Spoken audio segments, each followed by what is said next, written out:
Reflexiones por la ciudad.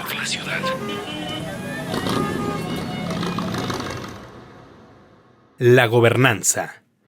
El ejercicio cotidiano del gobierno y la administración es espacio fundamental que reúne a los ciudadanos y a los órganos gubernamentales. Es un eje principal para la definición de políticas públicas y la buena gobernanza. La congruencia en la actuación de la administración pública es muy importante, y junto con ello, la correspondencia entre las normas y las acciones en la gestión pública. Otro aspecto fundamental es la falta de continuidad entre gobiernos y el crecimiento de los cuerpos de la administración pública. ¿Cómo afecta la situación demográfica a la administración pública? ¿La cuestión presupuestal se ha convertido en un filtro para las políticas públicas? ¿Qué hacer para evitar la duplicidad de funciones y desperdicio de recursos entre ámbitos de gobierno? Para discutir sobre estas y otras problemáticas, les invitamos a quedarse con nosotros en Reflexiones por la Ciudad. En la Ciudad de México, desde que se empezaron a elegir democráticamente a sus gobiernos, se tomó como una de las estrategias de gestión, pues justamente el fortalecer a la política social, fortalecer el desarrollo social. Sin embargo, pues toda estrategia tiene que ser pensada en el mediano y largo plazos, y hay algunas de estas medidas o de estos programas que se pusieron en práctica, pero sin tener en cuenta el largo plazo. La Ciudad de México tiene aproximadamente poquito más de 9 millones de habitantes, pero tenemos que considerar que la zona metropolitana tiene más de 21 millones de habitantes. Eso quiere decir que ya en la Ciudad de México vive menos, digamos, ya no vive la mayor parte de la población de la zona metropolitana. Durante varios años el crecimiento de la ciudad se estancó, ahorita se está digamos, otra vez teniendo un ritmo de crecimiento mayor, pero particularmente, y eso es muy importante verlo desde el punto de vista ambiental, en estas zonas de conservación el crecimiento principal de la ciudad, el crecimiento demográfico se está dando en las áreas que se supone que no debería de construirse, en las áreas de conservación, en áreas de valor ambiental y algunas de ellas de riesgo, y esa situación demográfica se explica principalmente porque ahí es donde se da la oferta de suelo para la gente de menores recursos. En la Ciudad de México hay movimientos, aunque el crecimiento demográfico es un poco menor al crecimiento del conjunto del país.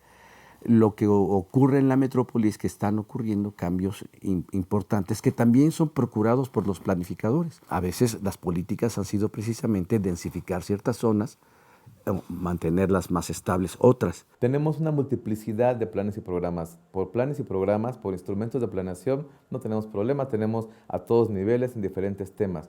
Pero uno de los grandes problemas que tenemos es que muchas veces esta normatividad no se aplica. Hay que considerar a la ciudad, a la megaurbe, no solamente desde la perspectiva propiamente demográfica en términos de cuánta gente hay, sino también entender cómo operan o cómo han ido operando a lo largo del tiempo las distintas formas de organización social dentro de estas megaurbes, ¿no? Cómo existen zonas más o menos especializadas en términos de la distribución de las fuentes de trabajo, por ejemplo, en términos de la distribución y los trayectos que tienen que hacer muchos de los ciudadanos y ciudadanas para llegar a su trabajo.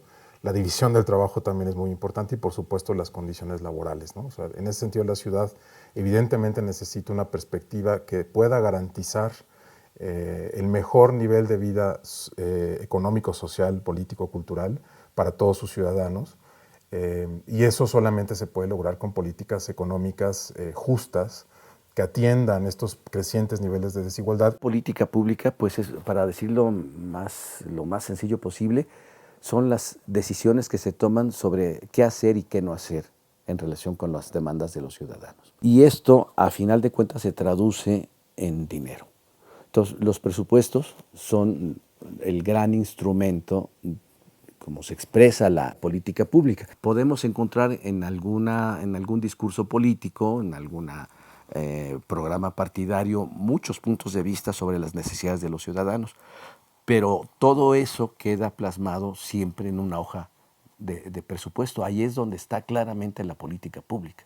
El predominio que se le ha tratado de dar a las instituciones financieras, a las secretarías de Hacienda o a los ministerios de Finanzas para controlar al conjunto de la administración pública, y que lo que hacen es transformar los planes y programas de largo plazo pues simplemente en medidas de control de ejecución del gasto público de manera inmediata. El presupuesto pues se utiliza como el único mecanismo de control y entonces se olvidan los objetivos de largo plazo. Simplemente lo que se trata de ver es si se ejerció la partida en los tiempos, en los montos y en los lugares previstos.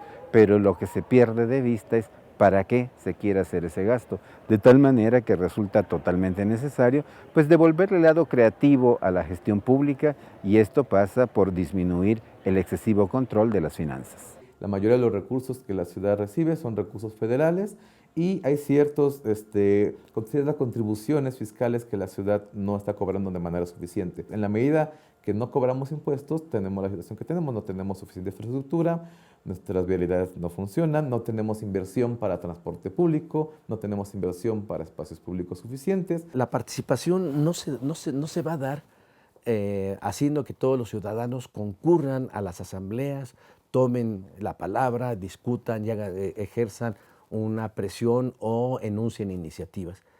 La participación es siempre diferenciada. Los recursos para que se presenten, digamos, los ciudadanos a resolver sus problemas, los recursos, la información estadística, la información sobre los programas, los requerimientos para poder acceder a los programas, tienen que tener unas condiciones que son condiciones que deben ser cada vez más profesionales y más homologables. Hipertrofia de la administración pública.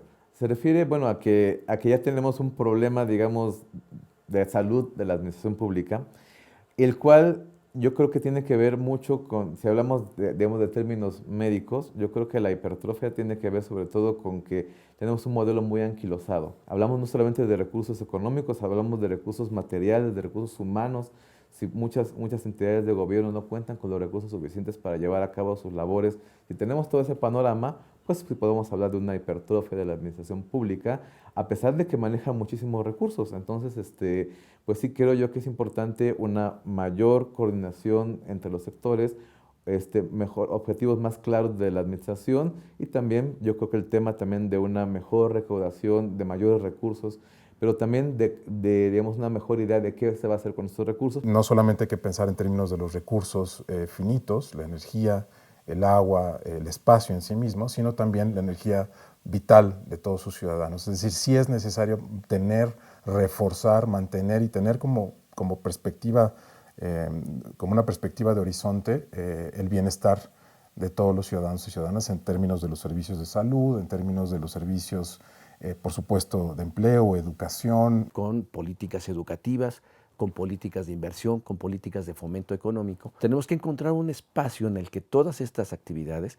se desarrollen y al mismo tiempo abrir la ciudad para que lleguen más y más servicios de calidad o los ciudadanos puedan colocarse en las empresas que ofrecen estos servicios de calidad. Más o menos como 50% de las personas en México tiene acceso a la banda ancha, ¿no? Y en la ciudad las proporciones son más o menos similares, entonces habría que asegurar una infraestructura telecomunicacional que permita y habilite a la mayor cantidad de ciudadanos y ciudadanas tener acceso a las tecnologías, pero especialmente a la conectividad de banda ancha. Eso va a permitir un tipo de participación distinta, eventualmente mucho más activa, mucho más efectiva. Hay que pensar cómo se pueden crear formas nuevas de control de la gestión pública que contiendan con la necesaria complejización de la misma, pero que no impliquen un aparato imposible de manejarse, que respondan a los derechos de la población, pero también habría que pensar en la necesaria generación de adecuaciones fiscales para que la ciudad pueda cumplir los retos que el futuro próximo le está planteando ya.